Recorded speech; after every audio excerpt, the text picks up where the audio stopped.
Emeka and Ngechi met in a famous restaurant in town. They clicked right away and they couldn't wait for their next meeting. Emeka officially asked Ngechi out and their courtship was beautiful. They had several dates before Emeka finally proposed and asked Ngechi to be his wife. Their wedding was so big and beautiful, and after their wedding, they traveled for their honeymoon. Immediately they came back, they resumed to work, and Ngechi became so busy with work that she did not have time to do the house chores. She decided to employ a house help to help her with her house chores. 2 years passed and Ngechi had not conceived. She approached her husband concerning the issue and they decided to go for checkup. The doctor told them that the only way they would get a baby is through surrogacy or adopting a child. Ngechi and Emeka went home disappointed. They could not believe that God had denied them one thing they always wanted, to have a baby. Ngechi stayed bedridden for days. Emeka had to find ways to calm her down and to comfort her and encourage her not to lose hope. After days of loneliness, Emeka and Ngechi decided to get a surrogate mother. They conducted several interviews to find the best mother who would carry their own child and also donate their egg. But each passing day seemed harder because all the women they got were inexperienced and had attachment issues.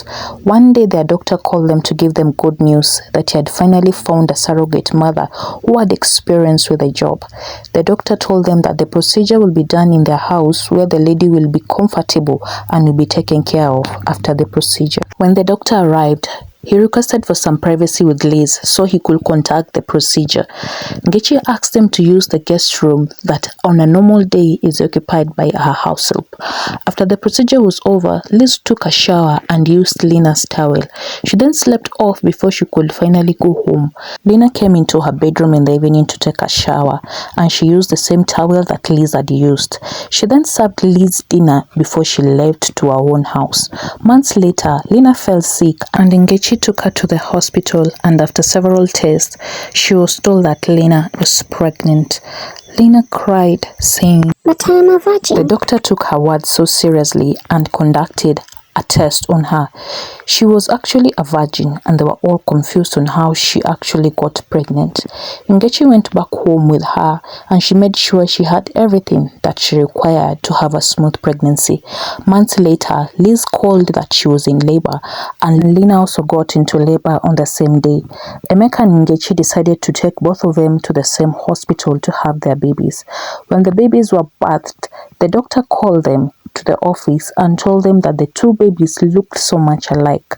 They brushed it off that maybe it would have been a coincidence.